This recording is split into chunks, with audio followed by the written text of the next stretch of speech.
Yo, this is New Jack, the original gangster, and right now you're listening to InYourHeadOnline.com. Believe it. If you don't, I'll stab your ass. All right, we're back. Welcome to In Your Head Wrestling Radio. I'm the Internet Icon, Handsome Jackie Jones, along with my right-hand man. 1-inch biceps, the Power Goat. Ah. Oh, yeah. It's not too bad. And joining us right off the bat here, we're a little late, but it doesn't matter. We got he's from the FBI, the full-blooded Italians. We've got the returning little Guido with us. How are you doing? Doing all right. Little Guido, you got Nunzio, you got a whole host of names. FBI, full-blooded Italians. I went by many, many names through the years. So, Do you have a preference?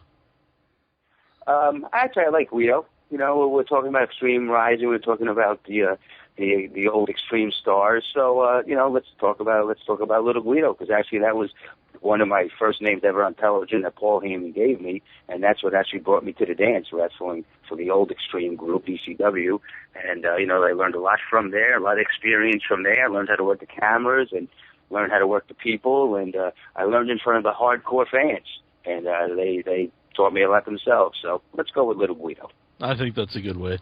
Now, back you mentioned Paul Heyman, and I think nowadays it's not so much of a big deal. But you were a smaller guy, I think. When you were starting as Little Guido, and do you think if it wasn't for Paul Heyman, you might not have had a big of a chance as you did? Absolutely. He brought me in because before I wrestled as Little Guido, I was wrestling as Damian Stone on the independent group. And, I really think Paulie really showcased all the smaller guys, like all the cruiserweights he brought up with the Mikey Whipwrecks and all that kind of stuff. WWF was at the time, was the world of the giants. And Paulie gave me and many other people opportunity. Many other smaller guys, the Rey Mysterios and the Super Crazies, the Psychosis. So, Paulie has to be credited for, not just me, a whole host of others. But, he definitely brought the smaller guys into the world of professional wrestling. Mm-hmm. Do you think, part of the reason why it's nice that Extreme Rising is starting, if it would take off, is right now there isn't maybe a place where some guys that don't look like the guys on TV now could really shine and get noticed? Because a lot of guys came through ECW that might not have had a chance, without some place for them to really showcase their stuff.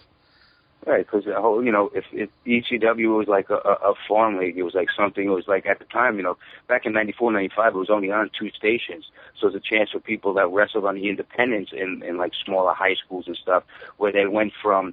It was guys that used to wrestle for different promotions, but with no storylines or anything. So you wrestle on a Saturday show somewhere, then the next weekend you wrestle on a Saturday show 100 miles away, and nobody knows what went on the week before because you weren't on TV. The good thing about ECW at the time, it was a chance for you to get in front of like a little cable station, but they kept within the market, and it gave the chance for the people to know who you are, and you learn how to work programs and stuff like that. So I think that's what ECW was, and then it grew into something a lot bigger. As time went on, people never thought it was actually gonna, and I'm not really sure Paulie thought it was gonna or any of us, but things just caught on. So, it gave a lot of people a chance that were on the independents to work in a promotion and learn how to work in front of a crowd that knows who you are. It's a little easier sometimes when they know who you are because they expect different things because they know what you do, compared to just wrestling in front of people that don't know who you are week after week and don't know what you can do because people never saw you before. Mm-hmm. So I think ECW helped a lot, and Extreme Rising could be the same type of show. It could be a developmental on the outcast of the independents, like WWE has their developmental system, and now TNA has their developmental system in Louisville. Extreme Rising could, without actually being accountable for it, could be a place for other independent guys to make a little bit of a name for themselves, mm-hmm. And it could possibly be. It's only at the beginning stages, but hopefully the fans give us a chance. We already have one show under our belts. They had some problems, but it's like anything. We're going to build from there, and hopefully the people just hang in there and see what the younger guys got, because they got some great young talent in that dressing room. Mm-hmm. I brought this up earlier, and some of our fans, they said, well, there's already there's Ring of Honor, there's Chikara, there's some fairly big independents, but I think they, for the most part, kind of just showcase like a certain style of wrestling. Would you agree with that? Pretty much like if you're not like a high-flying guy, just nonstop like spots, you're not really going to get showcased on a show like that. Right. Well, that's actually what Ring of Honor was. It was showcasing a lot of the smaller guys and a lot of the strong style wrestling. Mm-hmm. Ring of Honor really brought back, like I wrestled for UWFI in Japan for many years. That was a strong style, but Ring of Honor was more of a professional wrestling, but still a strong style. You had Daniel Bryan and Christopher Daniels, and you had all those great athletes at the time. And that was more of a, it was high flying, but like you said, it was more spots. It wasn't so much telling the story. WWE always tells a story. It's a different type, and Ring of Honor grew into telling the story too. But definitely a place for more of a spots fest story. And ECW was like that too. But ECW definitely told the story. That's one thing Paul always did, was tell a story. But they definitely brought the fast-paced matches into the agenda there. Yeah, and you just brought up about maybe if guys the fan doesn't know who you are, it's hard to wrestle in front of them. And you guys are wrestling the Dramatics on the 30th show in Philly. And do you think they're gonna have have it rough with the crowd, not being one of the original guys on the show? Well, I don't know. If they did wrestle on the last show, I believe they were on that show. Matter of fact, I don't know if they were on one of the TV matches. Yeah, they weren't on the iPay-per-view. Well, the one thing about the hardcore fans, they'll give them a few minutes in the beginning, and if they don't produce, they'll shit on them. They'll let them know. But one thing about the fans, they are respectful. They're very hard on you. But if you can get over with them in the first few minutes, and that's how I learned. They didn't know who I was in the beginning with ECW, so it actually helps your character very much. With those kind of fans. Totally different than when I just went to India. I was doing that part of that TNA Rocky Ring Cartoon thing. Mm-hmm. Those fans are totally different. They ain't so much hardcore fans. They were fans that were treated to something new, never really saw professional wrestling before. So, getting back to the Dramatics, we'll see what they got, but they better be ready to go, because I know me and Tony are ready to go. So, we'll see what happens. So everybody know it's June 29th in New York, June 30th in Philly, ExtremeReunion.net. And I had asked about this Ranking King, because I watched some of it on YouTube that they put up there. And what was really fun about it, and I'm sure it's totally different when you're wrestling for it, it's probably even more fun for you, was how much the crowd reacted. Yeah, the crowd was very into it. They were very excited. There was a crowd, again, they didn't really know who anybody really was. A few of them did, because they had a couple thousand people there. Some of them get to YouTube in India, and they knew who, Chavo, and they knew who I was, obviously, from ECW, WWE. But the fans, they were just very appreciative. They wanted to learn. They wanted to be educated. And they brought, we went over there to educate them. And, we did 2 series already. We got to see what, we did 1 season. We went down there for 2 trips to complete the season. So, hopefully it's not dead in the water, and maybe we'll be back there again. But those fans definitely got a taste of what professional wrestling is, and they definitely enjoyed themselves. As you watch the show, you see them screaming. Steiner almost killed a few people over there, and I think they got Steiner's an intimidating guy, and he definitely freaked a lot of people out. So.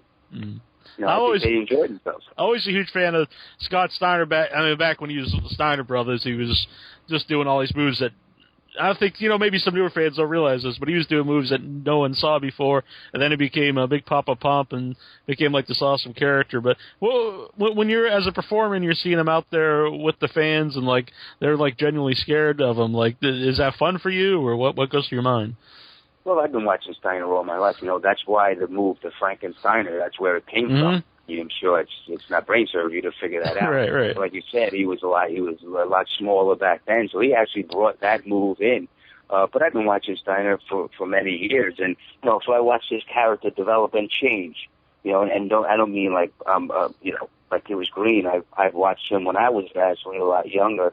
So I've watched him when he did the tag team and with the his partners with the headgear and all that kind of stuff. And then I've watched him change. I've watched him on TV for years change through WCW, and then I remember when he came to ECW and then moved on to WWE. So I've been watching him forever. He's a hell of a performer too, and he's still involved in the game, and I think he will be part of the Ring 13 thing if it takes off. But Steiner, he made some history in this business. One of the most famous moves in the world is named after him. Mm-hmm. Now, we talk about the fans for Extreme Rising. Do you ever see anyone get get off their game or something from different chants from the fans? Does it ever get to anybody? Like, you've ever been in the ring and maybe some of the chants from the fans have actually gotten to the person you're in the ring with? Well, for most of the green guys, it always will because they're learning, you know. But, you know, as a professional, you know, you learn the game and you dictate them. They don't dictate you. That's just the way it is, you know. So, you know, some of the other guys may get that, but that's how you learn. Mm-hmm. That's how you learn. You learn off of that, you know. And sometimes the fans are not fair. You know, sometimes they want to go there just to yell stupid things and they're not giving people a chance, which is kind of like a comedian when they get on stage. You know, before the comedian throws, they don't know who he is. Before he throws out the first joke, if the people are shitting on him already, that's just disrespectful. They're not even giving him a chance. Let him throw some jokes out there. Let him set the stage to see if he deserves to get shit on.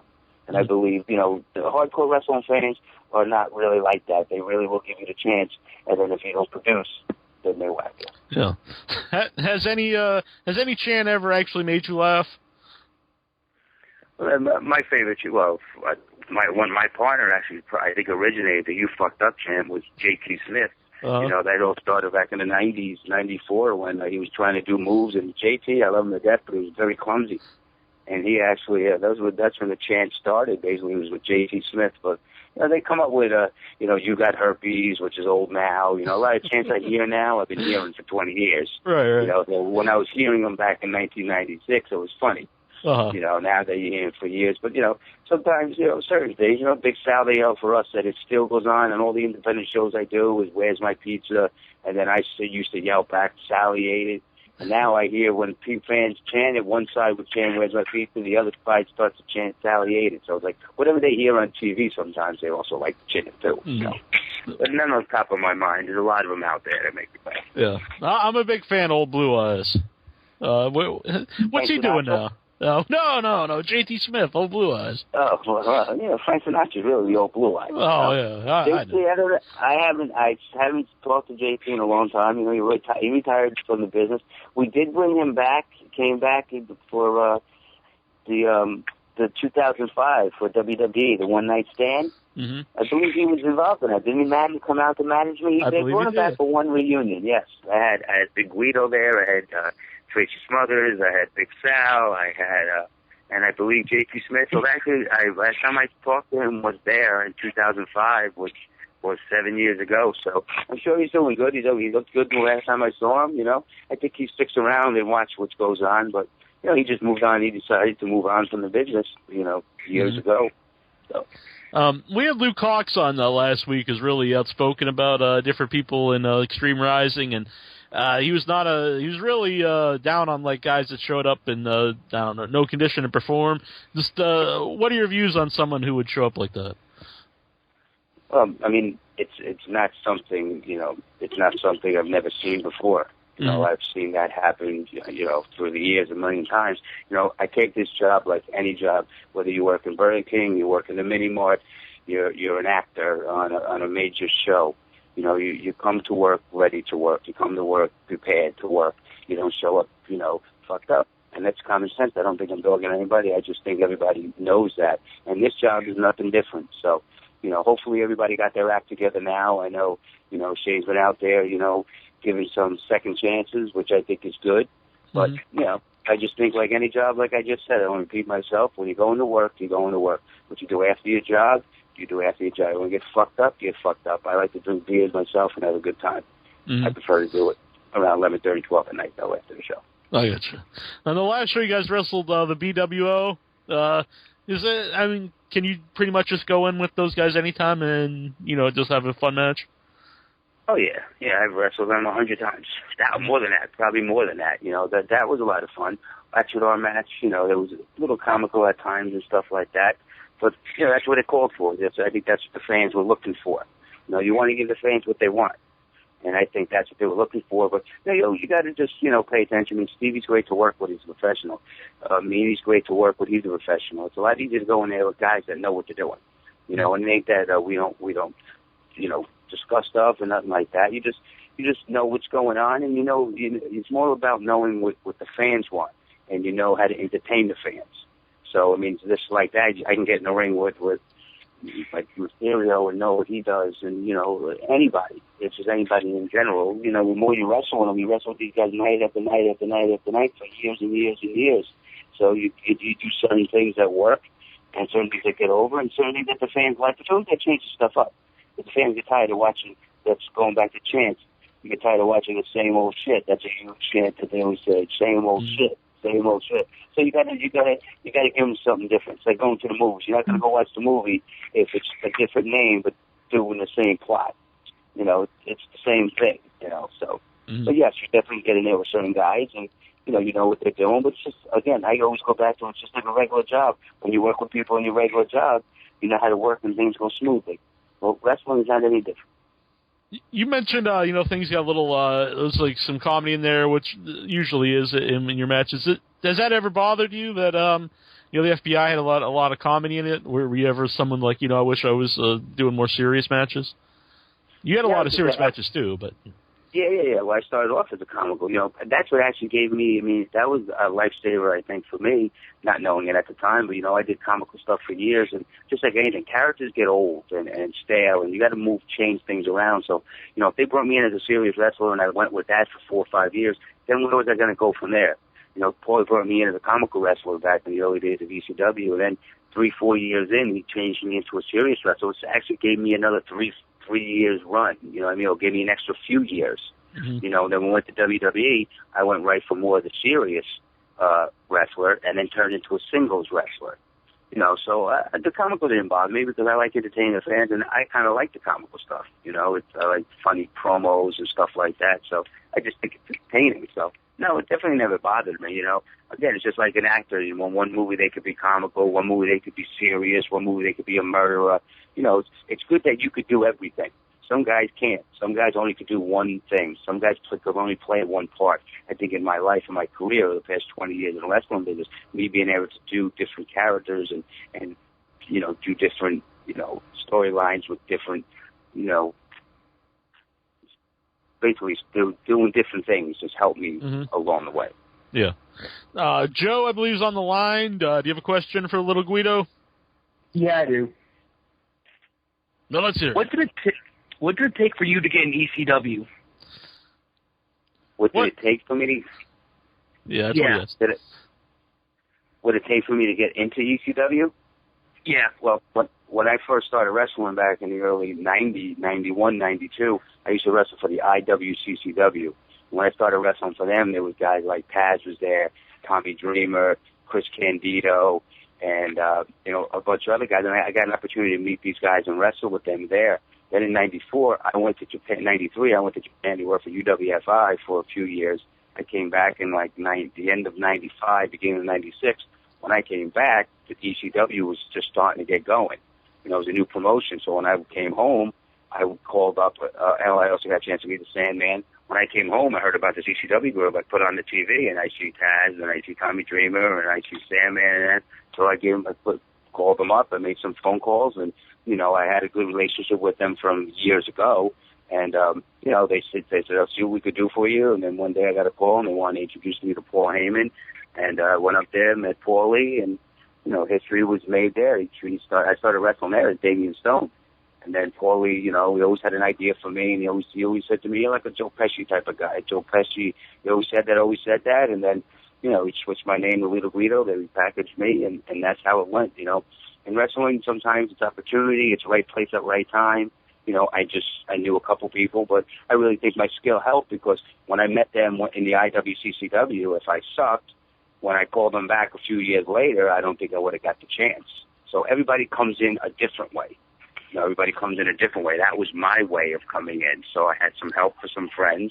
And but once I got to the dance, I had to prove myself. It wasn't like they did me a favor. I went there, I got an opportunity, but I took advantage of that opportunity, and it worked out from there. I don't remember you in IWCCW because I watched every wrestling I could find here in Massachusetts, and I used to watch that, and I knew Tommy Dreamer with the suspenders and Tasmaniac. Yeah. I don't remember you there. I'm sure you could probably go Damian Stone versus Tasmaniac. All right. And me versus, I wrestled Taz a million times. He used to toss me around. I did a 6-man tag with me, Eric Fox, Russ Money up in my, actually for the IWCCW, I broke my jaw on their show in Monticello, New York, wrestling SS Powerhouse. If you ever get a chance to interview the Savoldis, Mario and Angelo and Tommy Savoldi, they all know me very well. I broke my jaw wrestling for the IWCCW in like 92. Man. But I wrestled for them for years. Yeah, I wrestled Flex Lavender. I wrestled Candido up there. Tommy Gunn, who's Tom Brandy. Mm-hmm. Yeah, that's how I got my start. My first match I ever had was versus Eric Fox in Parsippany Smithfield. First time ever was for the Savoldis. My first professional match outside the wrestling school, because I went to wrestling school in Parsippany, New Jersey. Gino Caruso and the Kodiak Bear got me an opportunity with the IWCCW. And that was my first match I ever had. I worked for them for a couple of years until I got an opportunity in Japan.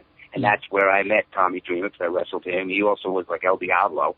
He went under the mask, too. So that's where I met Johnny Rotten. We used to wrestle up in Hamburg Fieldhouse. We used to do TV in Hamburg. We used to do TV in Monticello. Then we used to do all house shows around. That's where I got my start. They were the first group I ever wrestled for. Look into it. Even if you don't see the TVs, if you look into the cards, you'll see, like, they'll give you a card from 1992 IWCCW. You'll see Damian Stone. Yeah. You see, I graduated in 94, and back then I'd be watching everything that was on TV. And I remember Mondo Clean, and he went on to WWE. And I wrestled Mondo. I wrestled Mondo also at Parsippany Smithfield. Put Damian Stone versus Mondo Clean, Parsippany Smithfield. I've never done that, which I probably will do when I get off the phone now. right. You to do it. You go over there. He was Mondo Clean. But I also wrestled with Mondo Clean for Eddie Mansfield. I wrestled against Rob Van Dam there, too, in the IWF. You probably could Google that, too. I wrestled Chubby MC out there. I wrestled Max and Thrash, the Thrashers, I think they were. Chris, that's why I met Rob Van Dam. So I also wrestled for them in Orlando. We used to do it at Soundstage 23. That's the first Thunder and Lightning were out there at the time. That's the first time I ever met Mondo Clean. And then I met him years later for the IWCCW. Huh. And when you were wrestling for Eddie Mansfield, was there any older guys that were like would tell you guys, oh, you shouldn't wrestle for him? Because did he still have a lot of grudges in the business? I knew who Eddie Mansfield was from when he. Only reason I never knew who Eddie Mansfield was. The only reason I knew who Eddie Mansfield was is because when I was a kid, he exposed the business on 2020. Yeah. I remember watching that when I was about 8 years old. Then when I got my opportunity there, yes, he was definitely blackballed in the business. That's actually where I met Kevin Kelly. Kevin Kelly was the announcer with Eddie Mansfield. Remember Kevin Kelly? Oh, yeah. He used to do developmental. You know who he is. He works in Ring of Honor right now. Yeah. We've had him on the show a few times. Yeah, everybody knows who he is. That's where I met him. So if you ever talk to him, he was down there. He used to announce my matches with Eddie Mansfield. But I never really caught heat with any of that because I was kind of new in the business, and, it was an opportunity for me. Yeah. And I really didn't know anybody that was telling me that. A lot of guys were wrestling for him, the Stomper at the time. So, like I said, Thunder and Lightning, Mondo Clean. So I never really caught heat. But as I got into the business and years later, a lot of people are like, wow, you wrestled for Eddie Mansfield. Wow, you wrestled for Eddie Mansfield. But never caught heat because, I was a young kid, maybe 19, 20 years old, and I was getting an opportunity. Mm-hmm. And I know what he did was wrong, I guess, but that's the way it was. But, I never knew I don't remember Eddie Mansfield from TV. The only reason I know who he is because he exposed the business on 2020. Yeah, we saw him last year at a fan fest. It was him and Dr. D together for the first time in 30 years or whatever. So it was pretty cool. But even still now, a lot of the real older guys that held a grudge against him, like Ole Anderson. Yeah. Well, I don't blame them. Of course, I definitely understand that. Because when he was doing that kind of shit, the business was very, very secretive. The business was very, very kayfabe. Now it's out there. People know. You have Vince McMahon going out there and saying it's sports entertainment, and all the wrestling schools, and they've been on TV 100 times exposing it, exposing what goes on. So, now I don't think it's so much, but yes, the old timers will definitely hold it against them. But I agree with the old timers. I'm not going against them because these guys were on top at the time when he was doing something that nobody ever done before. It's like, what are you doing? It's like the magician and his sidekick lets all the tricks out. Yeah. How you do all the tricks. So I could see it, but no, I didn't catch anything only because I didn't know any old timers at that time. I didn't get a chance to meet any old timers at that time. Yeah. And I never made a name for myself out there. Where when I saw them, I was little Guido and Nunzio and all that, and I met the old timers. They probably didn't even know I worked for them. They may know now if they listen to the show. Right. Now I'll be coming after you. Okay. Yeah, I know how it's like too. Was that Joe? You're interrupting the flow of the show here, Joe. Yeah, because I'm an indie wrestler in Wisconsin right now. All right, well, an e-wrestler like on the internet? It's kind kind of YouTube thing because I'm in the indies. Okay. All right. Well, get your name out there, Joe. Thanks for calling in. Who was that? Is that answer the question? Yeah, that was the guy asking the question. I didn't even know he was still on the phone. Yeah, I didn't know either. We had a good flow there, and he interrupted it. But yeah, what the fuck? Tell him never to call him again, douchebag. he said he's an E-wrestler. I think that's like E-Feds. Like I don't even know what E was. People call the WWE the E now. They used to call it the Fed when it was the WWF. You say, I wrestle for the Fed. Now people say, I wrestle for the E. I don't think he's wrestling for the E. I don't think so. If he is, he's probably not anymore after calling in. Yeah, if he is, then he just cut his ties. Exactly. Well, June 29th and the 30th, that's like the next couple days. In New York and in Philly, you can see little Guido. You know what else you can see is him, Matt Hardy. I'm really interested to see what kind of response he gets from the crowd, because I think it could go either way. People could really be happy he's there, or he's going to get a lot of heat. Do you have any opinion on it? I think they're gonna accept him. Matt Hardy is, and I'm not just saying this. I've wrestled Matt Hardy a million times. The Hardy Boys are very well known. They busted their ass for years. He deserves to get everything that he's got in this business. He made a lot of money. He deserves it. Whatever happens to people sometimes, nobody's perfect in this world. Nobody. Mm-hmm. So, for them to shit on him for things that he's done, and one thing, if you ask him, he ain't going to sit there and try to fool anybody. Everybody knows what's going on. So he's a great performer, and he's coming there to have a good time, I'm sure, to show the fans that he's still got it. And, I think they should just sit back and appreciate him, because I tell you what, it's going to be 2 great nights. You're going to see a lot of great guys there. You're going to see a lot of entertainers, and everybody's coming with their A game, I believe. So I think the fans will give him a shot, because he deserves it. Mm-hmm. He wasn't lucky. He deserves everything he gets. I believe he was wrestling Jerry Lynn on the one show. That's going to be a hell of a match. It's going to be great. I'm actually looking forward to that one. I'll be by the monitor for that one. Yeah. That's going to be good one. Jerry Lynn tore it up last month with Crowbar. Mm-hmm. He's going to be on the show, too. Crowbar's another one. He's hungry and he's ready to go. He's been in this business for 20 years. He's in WCW, he's in ECW. He's doing very well for himself on the outside of the world with his business. And I talked to him just 2 weeks ago. I was on the show with him, and he's ready to go. I don't think he knows who he's wrestling, but whoever it is, I'm sure he'll be one of the ones to tear the house down, too. Yeah, I think it's helped him because he's got kind of a buzz now again. I was always a fan of his, but after a lot of people said he was one of the guys that really stuck out on the last show. He had one of the best matches. Mm-hmm. Yeah, one of the best matches on the show. He tore the house down. So I think that got him pumped, and I think now he's ready to go again. Mm-hmm. So he had a great match too a couple weeks ago. We wrestled up in Hasbrook Heights. That's where I saw him for the BWO, the little group I work for. Huh. So. But the next set of events is coming up, Extreme Rising. There's going to be 2 spectacular events, and I'm looking forward to it. Looking forward to seeing the fans, and they better be ready, because they're going to get 2 great shows. And I've seen Little Guido live, and you always go all out in all your matches too. Thank you. Well, thank you for coming on. All right, brother. Thank you for having me. And are you guys going down? Am I going to see you guys down there? I will not be there, but I would like to. I'm going to definitely try to make one of these upcoming shows. You guys going to run one? As time's going on, we may come up to the Boston area, which is that's where you guys are coming at it, right, Boston? I'm in Massachusetts. 1 Inch Biceps here is in West Virginia. Yeah. I actually have a show coming up in Massachusetts. On the 28th of July. Ah. I'm pretty sure. I forget exactly for who. I have it written in my book.